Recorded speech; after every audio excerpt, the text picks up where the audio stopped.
Hello all, my name is Kaushal Kotturi. Welcome to Aquasia Tech Day 14 of Python. Thank you so much for coming here. Let's dive into the video. మనం ఏం చేద్దామంటే ఒక problem solve చేద్దాం. Problem statement ఏంటంటే user దగ్గర నుంచి ఒక స్ట్రింగ్ని input లాగా తీసుకోవాలా.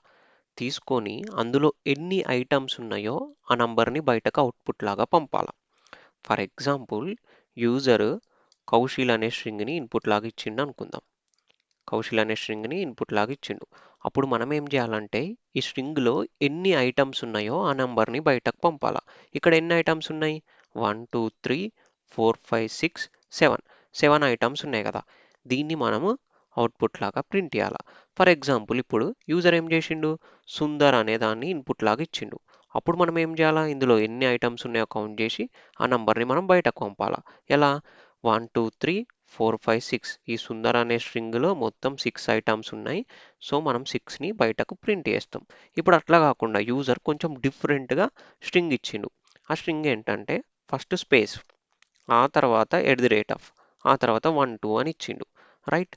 ఇప్పుడు ఇదంతా కూడా స్ట్రింగే కదా. మనం డబుల్ కోట్స్లో ఏం పెట్టినా దాన్ని ఎలా కన్సిడర్ చేయాలని చెప్పినా స్ట్రింగ్ లాగా కన్సిడర్ చేయాలనుకున్నా. సో ఇదేంటి? ఒక స్ట్రింగ్. ఇందులో మొత్తం ఎన్ని ఐటమ్స్ ఉన్నాయి? ఈ స్పేస్ అనేది ఒక ఐటమ్, అనేది ఒక ఐటమ్, 1 అనేది ఒక ఐటమ్, 2 అనేది ఒక ఐటమ్, మొత్తం 4 ఉన్నాయి కదా. సో మన ప్రోగ్రామ్ ఏమని ప్రింట్ చేయాలా? 4 అనే దాన్ని అవుట్పుట్ లాగా ప్రింట్ చేయాలి. రైట్. ఇలా ఒక స్ట్రింగ్లో ఎన్ని ఐటమ్స్ ఉన్నాయో క్యాలిక్యులేట్ చేయడాన్ని మనం ఏమంటామంటే లెంత్ ఆఫ్ ద స్ట్రింగ్ అని అంటాం. ఒక స్ట్రింగ్లో ఎన్ని ఐటమ్స్ ఉన్నాయో క్యాలిక్యులేట్ చేయడాన్ని మనం ఏమంటాం? లెంత్ ఆఫ్ ద స్ట్రింగ్ అంటాం. ఇప్పుడు మీరు నన్ను అడగచ్చు, మరి లెంత్ ఆఫ్ ద స్ట్రింగ్ని పైథాన్లో ఎలా కనుక్కోవాలి? ఎలా కనుక్కోవాలంటే మనం లెంత్ ఆఫ్ ద స్ట్రింగ్ని కనుక్కోవడానికి పైథాన్లో ఒక బిల్ట్ ఇన్ ఫంక్షన్ ఉంది. ఆ బిల్ట్ ఇన్ ఫంక్షన్ పేరేంటంటే లెన్ఆఫ్. ఈ లెన్ఆఫ్ ఏం చేస్తుంది? ఆ బిల్ట్ ఇన్ ఫంక్షన్ పేరేంటి? లెన్ఆఫ్. ఈ లెన్ఆఫ్ ఏం చేస్తుంది అంటే ఈ లెన్ఆఫ్కి మనము ఏదన్నా ఒక స్ట్రింగ్ని ఇవ్వాలా. ఫర్ సపోజ్ నేను ఈ కౌశీల్ అనే స్ట్రింగ్ని ఇచ్చిన. స్ట్రింగ్ని ఇస్తే అది ఏం చేస్తుందంటే ఈ లెన్ఆఫ్ అనే ఫంక్షన్ ఇందులో ఎన్నైతే ఐటమ్స్ ఉన్నాయో ఆ నంబర్ని రిటర్న్ చేస్తుంది. ఇప్పుడు ఇందులో ఎన్ని ఐటమ్స్ ఉన్నాయి? 7 కదా. సో మనకు 7ని రిటర్న్ చేస్తుంది. రైట్. ఇప్పుడు నెక్స్ట్ ఇంకోటి చూడండి. ఈ లెన్ఆఫ్ అనే ఫంక్షన్లో నేను ఇప్పుడు ఏం పెడతా? సుందర్ అని పెడతా. సుందర్ అని పెడితే ఈ లెన్ఆఫ్ అనే ఫంక్షన్ ఏం చేస్తుంది? నాకు ఇందులో ఎన్నైతే ఐటమ్స్ ఉన్నాయో ఆ నంబర్ని రిటర్న్ చేస్తుంది. ఏంటి? SUN ఇవి 3, DER ఇవి 3, మొత్తం 6. సో నాకు 6ని రిటర్న్ చేస్తుంది. అట్లా కాకుండా ఇప్పుడు ఏం చేస్తా? ఈ లెన్ఆఫ్ అనే ఫంక్షన్లో ఫస్ట్ స్పేస్, ఆ తర్వాత 1 2 అని పెడతా. ఇది కూడా ఒక స్ట్రింగే కదా. ఇందులో ఎన్ని ఐటమ్స్ ఉన్నాయి? మొత్తము 4. సో నాకు ఈ లెన్ఆఫ్ అనే ఫంక్షన్ 4ని రిటర్న్ చేస్తుంది. మరి రిటర్న్ చేసిన దాన్ని మనం బయటకి అవుట్పుట్ లాగా ప్రింట్ చేయాలి కదా. ప్రింట్ చేయడానికి నేను ఏం రాస్తా అంటే ఇక్కడ ప్రింట్ అని రాస్తా. ప్రింట్ అని రాస్తే ఇది ఏదైతే వాల్యూని రిటర్న్ చేస్తుందో దాన్ని మనం బయటకు అవుట్పుట్ లాగా ప్రింట్ చేయొచ్చు. ఒక్కసారి దీన్ని కోడ్ చేసి చూద్దాం, మీకు అర్థమైపోతుంది. రైట్. ఫస్ట్ ఏంటి? మనము లెన్ఆఫ్ అని పెడదాం. ఏ స్ట్రింగ్ యొక్క లెంత్ కావాలా మనకు? ఫర్ సపోజ్ కౌశిల్ అనే స్ట్రింగ్ యొక్క లెంత్ కావాలనుకున్నా. కౌశిల్ అని ఇక్కడ రాస్తున్నా. రైట్. రాసిన దాన్ని ఏదైతే లెన్ అనే ఫంక్షన్ రిటర్న్ చేస్తుందో దాన్ని మనం ఏం చేయాలా? ప్రింట్ చేయాలి కదా బయటకి. అందుకే నేను ఇదంతటిని కూడా తీసుకుపోయి ఎక్కడ పెడుతున్నా? ప్రింట్ ఆఫ్ అనే ఫంక్షన్లో పెడుతున్నా. పెట్టి ఇప్పుడు రన్ చేస్తా. రన్ చేస్తే ఏమైనా అవుట్పుట్ వచ్చింది? 7. ఓకే. ఈ స్ట్రింగ్లో 7 ఐటమ్స్ ఉన్నాయని మనకు చెప్తుంది ఆ లెన్ఆఫ్ అనే ఫంక్షన్. ఇప్పుడు ఏమని ఇస్తా? నెక్స్ట్ సుందర్ అని పెడదాం. సుందర్ అని పెడితే ఏమైందో చూద్దాం. ఏమైంది? 6 అనేది బయటకు అవుట్పుట్ లాగా వచ్చింది. ఈ సుందర్ అనే వర్డ్లో మొత్తం 7 ఐటమ్స్ ఉన్నాయని చెప్తుంది. ఇప్పుడు అట్లా కాకుండా నేను ఏం చేస్తా అంటే సుందర్ పక్కకి స్పేస్ ఇస్తా. స్పేస్ ఇచ్చి రన్ చేస్తా. రన్ చేస్తే ఏమైందో చూద్దాం. మొత్తం 7 వచ్చినాయి. ఓకే. ఎందుకు? ఇక్కడ ఈ స్పేస్ కూడా కౌంట్ అయిపోతుంది. రైట్. స్పేస్ కూడా ఒక ఐటమే అన్నట్టు కౌంట్ అయిపోతుంది. క్లియర్. సుందర్ అనే దాంట్లో మొత్తం 6 లెటర్స్ ఉన్నాయి. ఈ స్పేస్ కూడా ఒక ఐటమ్ లాగా కౌంట్ అయ్యి మొత్తం 7 అని మనకు బయటకు అవుట్పుట్ లాగా వస్తుంది. ఇప్పుడు అట్లా కాకుండా ఏం చేస్తా? ఫస్ట్ స్పేస్ ఇస్తా. స్పేస్ ఇచ్చి 1 2 3 అని ఇచ్చిన. ఇస్తే ఏమవుతుందో చూద్దాం. ఏమైంది? 5 అనేది అవుట్పుట్ లాగా వచ్చింది. ఎట్లా?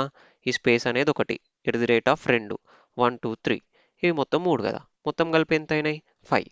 5 అనేది మనకు బయటకు అవుట్పుట్ లాగా వచ్చింది. రైట్. దీన్ని బట్టి మీకు అర్థమైందా ఈ లెన్ అనే ఫంక్షన్ ఏం చేస్తుందో? మనం చెప్పిన ప్రాబ్లమ్ స్టేట్మెంట్ ప్రకారం ఏంది? యూజర్ దగ్గర నుంచి ఇన్పుట్ తీసుకోవాలి కదా.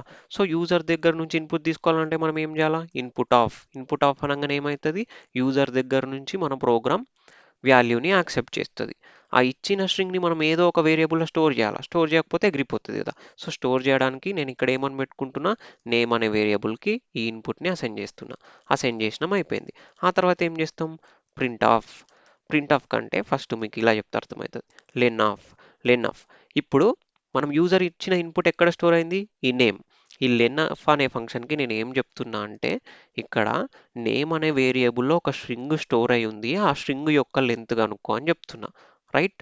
లెన్ ఆఫ్ నేమ్ అని రాస్తే ఏమవుతుంది, ఈ నేమ్ అనే వేరియబుల్లో ఒక స్ట్రింగ్ స్టోర్ అయింది, ఆ స్ట్రింగ్ యొక్క లెంత్ కనుక్కొని ప్రింట్ ఆఫ్ అనగానే ఏమైపోతుంది, దాన్ని బయటకు ప్రింట్ చేయి అని చెప్తున్నట్టు. ఇప్పుడు నేను ఈ ప్రోగ్రామ్ని రన్ చేసి ఇన్పుట్ ఏమని ఇస్తా, నేను ఇప్పుడు సుందర్ అని ఇస్తా. సుందర్ అని ఇస్తే మనకు ఏం అవుట్పుట్ వచ్చింది, 6. ఇప్పుడు ఈ సుందర్ అని మనం ఇవ్వగానే అది ఎక్కడ పోయి స్టోర్ అయింది, ఈ నేమ్ అనే వేరియబుల్లో స్టోర్ అయింది. లెన్ ఆఫ్ నేమ్ అనగానే ఈ లెన్ ఆఫ్ ఫంక్షన్ ఏం చేస్తుంది, నేమ్ అనే వేరియబుల్లో ఏదైతే స్ట్రింగ్ స్టోర్ అయిందో దాని యొక్క లెంత్ రిటర్న్ చేస్తుంది. రిటర్న్ చేసిన దాన్ని మనం ఏం చేసినాం, ప్రింట్ ఆఫ్ అని వాడి బయటకి అవుట్పుట్ లాగా ప్రింట్ చేసినాం. ఇది లెన్ ఆఫ్ ఫంక్షన్. ఇప్పుడు ఒక ట్రిక్కీ క్వశ్చన్ సాల్వ్ చేద్దాం. క్వశ్చన్ ఏంటంటే, లెన్ ఆఫ్ అని చెప్పి నేను లెన్ ఆఫ్కి ఒక ఎంటీ స్ట్రింగ్ ఇన్పుట్ లాగా ఇచ్చిన. ఎంటీ స్ట్రింగ్ ఇచ్చిన. ఎంటీ స్ట్రింగ్ ఇచ్చి ఇదంతటిని తీసుకుపోయి ప్రింట్ ఫంక్షన్లో పెడతా. ప్రింట్ ఫంక్షన్లో పెడితే మీరు అవుట్పుట్ ఏమొస్తుంది అనుకుంటుర్రు, 0 కదా. ఎందుకు, ఈ లెన్ ఆఫ్ అనే ఫంక్షన్ మనం ఇచ్చిన స్ట్రింగ్లో ఎన్నైతే ఐటమ్స్ ఉన్నాయో ఆ నంబర్ని రిటర్న్ చేస్తుంది. ఇక్కడ మనం ఇచ్చిన స్ట్రింగ్లో ఎన్ని ఐటమ్స్ ఉన్నాయి, 0 కదా. సో మనం ఎప్పుడైతే రన్ చేస్తామో అప్పుడు మనకు అవుట్పుట్ ఏమని వస్తుంది, 0 అని వస్తుంది. మనం ఇప్పటి వరకు లెన్ అనే ఫంక్షన్ యూజ్ చేసి స్ట్రింగ్ యొక్క లెంత్ ఎలా ఫైండ్ అవుట్ చేయాలో చూసినాం. రైట్. ఆ తర్వాత ఇప్పుడు ఏం చూద్దామంటే, లెన్ అనే ఫంక్షన్ యొక్క డెఫినేషన్ చూద్దాం. The Python len function is used to return a numeric value. ఈ లెన్ ఫంక్షన్ అనేది ఒక న్యూమరిక్ వాల్యూని రిటర్న్ చేస్తుంది. అవును కదా, మనం కౌశల్ అని ఇచ్చినప్పుడు మనకు ఏమొచ్చింది, 7 అని వచ్చింది. సుందర్ అని ఇస్తే ఏమని వచ్చింది, 6 అని వచ్చింది. ఇవేంటివి, ఇవి న్యూమరిక్ వాల్యూస్ కదా. ఇవి దేన్ని డినోట్ చేస్తాయి అంటే, the length of the given string అని చెప్పిండు. రైట్. కౌశల్ అనే స్ట్రింగ్ యొక్క లెంత్ ఎంత ఉందో అది రిప్రజెంట్ చేస్తుంది ఈ న్యూమరిక్ వాల్యూ అని చెప్తుంది. మనము ఈ లెన్ అనే ఫంక్షన్ని స్ట్రింగ్ మీదనే కాకుండా లిస్టుతో వాడొచ్చు, టపుల్తో వాడొచ్చు, అరేతో వాడొచ్చు, అలాగే డిక్షనరీతో కూడా వాడొచ్చు. ఈ లిస్ట్, టపుల్, అరే, డిక్షనరీ అంటే ఏందో మీకు చెప్పలేను కదా. వచ్చే వీడియోస్లో వీటి గురించి క్లియర్గా ఎక్స్ప్లెయిన్ చేస్తా. బట్ ఇప్పటికీ మీరు ఏమని గుర్తుపెట్టుకుంటారంటే, ఈ లెన్ అనే ఫంక్షన్ని స్ట్రింగ్ మీదనే కాకుండా ఆ లిస్టుతో వాడొచ్చు, టపుల్తో వాడొచ్చు, అరేతో వాడొచ్చు, డిక్షనరీతో వాడొచ్చు అని గుర్తుపెట్టుకోండి. మనం మన ప్రీవియస్ వీడియోలో ఒక కాన్సెప్ట్ చూసినాం, ఏంటంటే స్ట్రింగ్ కంకాటినేషన్ ఎలా చేయాలో చూసినాం. ఇక్కడ మీకు ఒక సింపుల్ ప్రోగ్రామ్ రాసి చూపిస్తా. ప్రింట్, నా ఫస్ట్ నేమ్ని లాస్ట్ నేమ్ని కంకాటినేట్ చేస్తున్నా. ఫస్ట్ నేమ్ ఏంటి నాది, కౌశిల్ కదా. కౌశిల్ ప్లస్ అని వాడి, నా లాస్ట్ నేమ్ ఏంటి, కొట్టూరి. కొట్టూరి నా లాస్ట్ నేమ్. ఇక్కడ ఇవేంటి, కౌశిల్ అనేది ఒక స్ట్రింగ్, కొట్టూరి అనేది ఒక స్ట్రింగ్. ఇక్కడ ప్లస్ అని వాడితే ఏమైపోతుంది, ఈ రెండు స్ట్రింగ్స్ కూడా కంకాటినేట్ అయిపోయి ఒకే స్ట్రింగ్ లాగా నాకు అవుట్పుట్ బయటకు వస్తుంది. ఎలా, కౌశిల్ కొట్టూరి అని అవుట్పుట్ బయటకు వచ్చింది. ఇదంతా కూడా ఒక స్ట్రింగ్. ఇక్కడ ఏంది, రెండు స్ట్రింగ్స్ని ప్లస్ సింబల్ వాడి ఒకే స్ట్రింగ్ లాగా ఈ రెండింటిని కలిపేస్తున్నాం. కలిపేసి బయటకు ప్రింట్ చేస్తున్నాం. ఇది స్ట్రింగ్ కంకాటినేషన్ అని మనం ప్రీవియస్ వీడియోలో చూసినాం కదా. మరి ఇప్పుడు ఒక స్ట్రింగ్ని ఇంకో స్ట్రింగ్ని కలిపితే స్ట్రింగ్ కంకాటినేషన్ అన్నాం. ఓకే, క్లియర్ ఇక్కడ దాకా. బట్ ఇప్పుడు నేను ఏం చేస్తా అంటే, ఒక స్ట్రింగ్ని ఒక ఇంటీజర్ని కలపడానికి ప్రయత్నించి చూస్తే ఏమవుతుందో ఒక్కసారి చూద్దాం. ఎర్రర్ వస్తుంది. ఏమని, can only concatenate string to string, not ఇంట్ అని వస్తుంది. అంటే మనం స్ట్రింగ్ని మాత్రమే కలపొచ్చు, స్ట్రింగ్ని ఇంటీజర్ని కలిపి ఒక స్ట్రింగ్ లాగా చెయ్యలేము అని వస్తుంది. Okay, clear. స్ట్రింగ్ని కలపలేం, సరే. మరి ఇక్కడ ప్లస్ సింబల్కి బదులు నేను ఏం చేస్తా అంటే మల్టిప్లికేషన్ సింబల్ వాడతా. మల్టిప్లికేషన్ సింబల్ వాడితే ఏమవుతుందో చూద్దాం. కౌశల్ అని 2 టైమ్స్ వస్తుంది. ఓకే, నేను ఇక్కడ 3 వాడతా. 3 వాడితే ఏమవుతుందో చూద్దాం. కౌశల్ అని 3 టైమ్స్ వచ్చింది. మరి 4 వాడితే ఏమవుతుంది, 4 టైమ్స్ వస్తుందా, ఒక్కసారి చూద్దాం. రైట్, 4 టైమ్స్ వచ్చింది. దీన్నే మనం ఏమంటామంటే స్ట్రింగ్ రిపిటేషన్ అంటాం. స్ట్రింగ్ రిపిటేషన్ అంటే ఏం లేదు, ఒక్కసారి మీరు ఇక్కడ చూడండి. ఇప్పుడు స్ట్రింగ్ రిపిటేషన్ చేయాలంటే మనం ఏ స్ట్రింగ్ని రిపీట్ చేయాలో ఫస్ట్ దాన్ని డబుల్ కోట్స్లో పెడతాం కదా. స్ట్రింగ్ అంటేనే డబుల్ కోట్స్లో ఉంటుందని చెప్పిన. ఇక్కడ కౌశల్, ఈ స్ట్రింగ్ని మల్టిప్లై రిపీట్ చెయ్యు అన్నట్టు ఎన్ని టైమ్సో ఇక్కడ రాస్తాం. 6 అయితే 6, 5 అయితే 5, 7 అయితే 7 ఎన్ని టైమ్సో ఇట్లా రాస్తాం. ఇలా రాసినప్పుడు యాక్చువల్గా ఏమవుతుంది అంటే ఒక పెద్ద స్ట్రింగ్ జనరేట్ అవుతుంది. ఆ స్ట్రింగ్ ఏంటంటే ఇలా కౌశల్ కౌశల్ కౌశల్ అని ఇలా 6 టైమ్స్ ఉంటుంది. ఇదంతా కూడా ఒక కొత్త స్ట్రింగ్ జనరేట్ అవుతుంది. ఈ జనరేట్ అయిన స్ట్రింగ్ని మనం ఏం చేస్తాం, ప్రింట్ ఆఫ్ అని రాయంగానే ఆ జనరేట్ అయిన స్ట్రింగ్ బయటకి మనకు అవుట్పుట్ లాగా వస్తుంది. రైట్, ఇట్లా రాస్తే ఒక కొత్త స్ట్రింగ్ జనరేట్ అవుతుంది. ఆ స్ట్రింగ్ని మనం ప్రింట్ చేస్తున్నాం అన్నట్టు ఇక్కడ. క్లియర్? ఇప్పుడు ఒక ట్రిక్కీ క్వశ్చన్ చూద్దాం. ఏంటంటే నేను ఇక్కడ ఇంటూ 4 అని ఇక్కడ రాసిన కదా, ఇక్కడ కాకుండా నేను ఫ్రంట్లో రాస్తా. ఏమని? 4 ఇంటూ అని పెడతా. అప్పుడు ఏమవుతుంది? మీ గెస్ ప్రకారం ఎర్రర్ వస్తుందా లేదంటే సేమ్ ఇలానే జనరేట్ అవుతుందా అవుట్పుట్? ఒక్కసారి చూద్దాం. ఏమైంది? సేమ్ అలానే ముందు ఎలాగుందో సేమ్ అలానే జనరేట్ అయింది. దీన్ని బట్టి మనం ఏమర్థం చేసుకోవచ్చు, మనం ఇంటూ 4 అని ముందర రాసిన వెనక రాసిన స్ట్రింగ్కి వెనకాల రాసిన సేమ్ అవుట్పుట్ జనరేట్ చేస్తుంది. 2 ఇంటూ 3 అన్నా మనకు 6 అవుట్పుట్ లాగా వస్తుంది. 3 ఇంటూ 2 అన్నా 6 అవుట్పుట్ లాగా వస్తుంది కదా. సేమ్ కాన్సెప్ట్ ఇక్కడ కూడా అప్లై అవుతుంది అనమాట. మనం ఇంటూ 4 అని ముందర రాసిన లేదు అంటే వెనకాల రాసిన సేమ్ అవుట్పుట్ జనరేట్ చేస్తుంది. ఇప్పుడు నేను ఇక్కడ ఒక లైన్ రాస్తా. ఆ లైన్ యొక్క అవుట్పుట్ ఏమొస్తుందో డిస్కస్ చేద్దాం. లైన్ ఏంటంటే ప్రింట్ కౌశల్ అని ఒక స్ట్రింగ్ రాస్తున్నా. రాసేసి ప్లస్ ఈజ్ అని ఇంకో స్ట్రింగ్ పెడుతున్నా, ఇంటూ 3 అని పెడుతున్నా. దీని యొక్క అవుట్పుట్ ఏమొస్తుందో డిస్కస్ చేద్దాం. మన బార్డ్మాస్ రూల్ ప్రకారం ఫస్ట్ మనం ఏం చేస్తాం, మల్టిప్లికేషన్ కదా. సేమ్ ఇక్కడ కూడా అదే చేయాలన్నమాట. ఇక్కడ ఏంటి, ఈజ్ ఇంటూ 3 అని ఉంది. ఇలా ఉంటే మనం ఏం చేయాలని చెప్పిన స్ట్రింగ్ రిపిటేషన్ చేయాలా. ఈజ్ ఇంటూ 3 అన్నప్పుడు మనకు అవుట్పుట్ ఏమొస్తుంది, ఇలా ఒక కొత్త స్ట్రింగ్ జనరేట్ అవుతుంది. ఈజ్ అని ఇదంతా కూడా ఒకే స్ట్రింగ్ కదా, ఇది జనరేట్ అయిపోయింది దీని ప్రకారం. రైట్, ఆ తర్వాత ఏముంది, ప్లస్ అని చెప్పి కౌశల్ అనే ఒక స్ట్రింగ్ ఉంది. సో రెండు స్ట్రింగ్స్ మధ్యలో ప్లస్ ఉంటే మనం ఏం చేస్తాం, స్ట్రింగ్ కంకాటినేషన్ చేస్తాం. ఎప్పుడైతే స్ట్రింగ్ కంకాటినేషన్ జరుగుతారో వీటి మధ్య, అప్పుడు మళ్ళీ ఏమవుతుంది, మళ్ళీ ఒక కొత్త స్ట్రింగ్ జనరేట్ అవుతుంది. ఏమది, కౌశల్ ఈజ్ అని జనరేట్ అయిందా. ఈ జనరేట్ అయిన దాన్ని మనం ఏమంటున్నాం, ప్రింట్ అంటున్నాం. ప్రింట్ అంటే మనకు అవుట్పుట్ ఏమని వస్తుంది, కౌశల్ ఈజ్ అని అవుట్పుట్ లాగా వస్తుంది. ఇక్కడ నేను ఏం చెప్దాం అనుకుంటున్నా అంటే, మీకు ఎప్పుడైనా ఒకే లైన్లో స్ట్రింగ్ కంకాటినేషన్ స్ట్రింగ్ రిపిటేషన్ ఉంటే ఫస్ట్ మనం స్ట్రింగ్ రిపిటేషన్ చేసి ఒక కొత్త స్ట్రింగ్ జనరేట్ చేయాలి. జనరేట్ చేసిన తర్వాత నెక్స్ట్ ఏదైతే స్ట్రింగ్ ఉంటుందో దానికి దీన్ని ఈ జనరేట్ అయిన దాన్ని కంకాటినేట్ చేయాలి. రైట్, అప్పుడు కంకాటినేట్ చేస్తే మనకి ఇలా అవుట్పుట్ వస్తుంది. ఈ ప్రోగ్రామ్ని ఒక్కసారి రన్ చేసి చూద్దాం రండి. ఫస్ట్ ఏంటి, ప్రింట్ కదా, ప్రింట్ అని రాస్తున్నా. రాసి ఇక్కడ ఏం చెప్తున్నా, కౌశల్ అనే స్ట్రింగ్ని కంకాటినేట్ చేస్తాం. దేనికి అంటే ఈజ్ అనే స్ట్రింగ్ని 3 టైమ్స్ రిపీట్ చేసిన తర్వాత. ఇక్కడ ఈజ్ ఇంటూ 3 అని రాయంగానే ఏమైపోతుంది, ఈజ్ అని ఒక స్ట్రింగ్ జనరేట్ అవుతుంది. జనరేట్ అయిన దాన్ని దేనికి కంకాటినేట్ చేస్తున్నా, ఈ కౌశల్ అనే స్ట్రింగ్కి కంకాటినేట్ చేస్తున్నా. ఒక్కసారి అవుట్పుట్ చూడండి. అవుట్పుట్ ఏమొచ్చింది, కౌశల్ ఈజ్ అని వచ్చింది. ప్రాబ్లం సాల్వ్ చేద్దాం. ప్రాబ్లం స్టేట్మెంట్ ఏంటంటే యూజర్ దగ్గర నుంచి స్ట్రింగ్ని ఇన్పుట్ లాగా తీసుకోవాలి. వచ్చిన స్ట్రింగ్ యొక్క లెంత్ ఎంతైతే ఉంటుందో అన్ని టైమ్స్ ఆ స్ట్రింగ్ని ప్రింట్ చేయాలి. ఫర్ ఎగ్జాంపుల్, యూజరు మనకు స్కై అనే స్ట్రింగ్ని ఇన్పుట్ లాగా ఇచ్చిండని అనుకుందాం. మనం ఏం చేయాలంటే ఈ స్కై అనే స్ట్రింగ్ లెంత్ ఎంతైతే ఉంటుందో అన్ని టైమ్స్ ఆ స్ట్రింగ్ని ప్రింట్ చేయాలి. ఎలా, స్కై స్కై స్కై, దీని లెంత్ ఎంత, 3 కదా. సో మనం 3 టైమ్స్ స్కై అని రిపీట్ చేసి ప్రింట్ చేసినాం. క్లియర్, అర్థమైందా ప్రాబ్లం స్టేట్మెంట్ ఏంటో?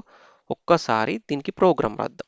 ఫస్ట్ లైన్ ఆఫ్ కోడ్లో ఏంటి, మనము యూజర్ దగ్గర నుంచి స్ట్రింగ్ని తీసుకోవాలి. సో నేను ఏం చేస్తున్నా, ఇన్పుట్ ఆఫ్ అనే ఫంక్షన్ వాడతా. ఈ ఇన్పుట్ ఆఫ్ అనే ఫంక్షన్ వల్ల ఏం చేస్తుంది, యూజర్ దగ్గర నుంచి వాల్యూని తీసుకుంటుంది. వచ్చిన స్ట్రింగ్ని నేను ఎక్కడో ఒక దగ్గర స్టోర్ చేయాలి కదా. సో దానికి నేను ఏం చేస్తున్నా, ఈ నేమ్ అనే వేరియబుల్కి ఈ ఇన్పుట్ అనే ఫంక్షన్ని అసైన్ చేస్తున్నా. అప్పుడు యూజర్ ఏదైతే స్ట్రింగ్ ఇస్తాడో అది వెళ్ళి ఈ నేమ్ అనే వేరియబుల్లో స్టోర్ అయిపోతుంది.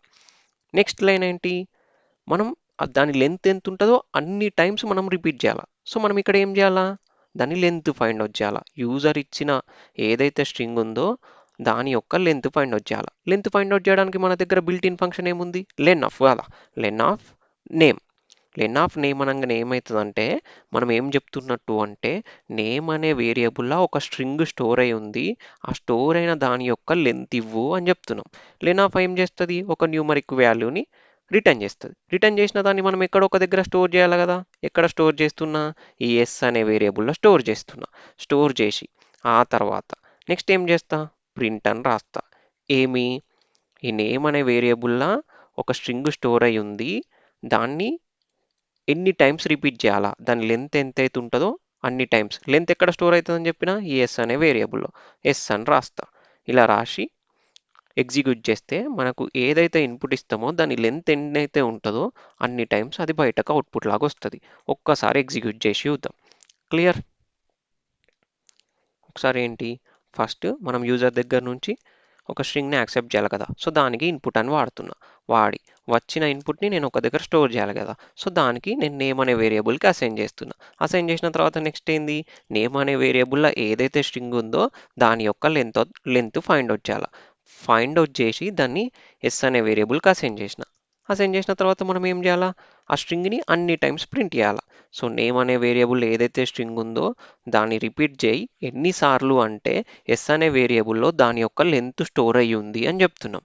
ఇక్కడ రన్ చేస్తా. రన్ చేస్తే ఏంటి, ఫస్ట్ నేను ఇన్పుట్ ఇవ్వాలి కదా, సుందర్ అని ఇస్తున్నా. సుందర్ అనే సుందర్ అనే వర్డ్ లెంత్ ఎంత, 6 కదా. సో నాకు 6 టైమ్స్ సుందర్ సుందర్ సుందర్ అని రావాలి. చూద్దాం వచ్చిందో లేదో.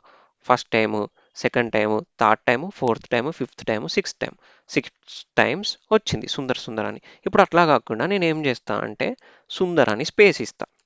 సుందర్ అని స్పేస్ ఇచ్చిన. స్పేస్ ఇచ్చి ఎంటర్ కొడితే ఏమవుతుంది, సుందర్ సుందర్ సుందర్ అని 7 టైమ్స్ వచ్చింది. ఎందుకు, ఇది స్పేస్ని కూడా ఒక ఐటమ్ లాగా కన్సిడర్ చేస్తుంది అని చెప్పిన. సో అప్పుడు మొత్తం దీని లెంత్ ఎంత అవుతుంది, ఈ సుందర్ అనే వర్డ్ స్పేస్ ఇస్తే 7 కదా. సో అందుకు ఇక్కడ 7 టైమ్స్ నాకు అవుట్పుట్ జనరేట్ అయింది, సుందర్ సుందర్ సుందర్ అని. చెప్పేది మీకు అర్థమయ్యిందని అనుకుంటున్నా. ఎక్కడైనా కన్ఫ్యూజింగ్ అనిపిస్తే కింద కమెంట్స్లో సజెస్ట్ చేయండి.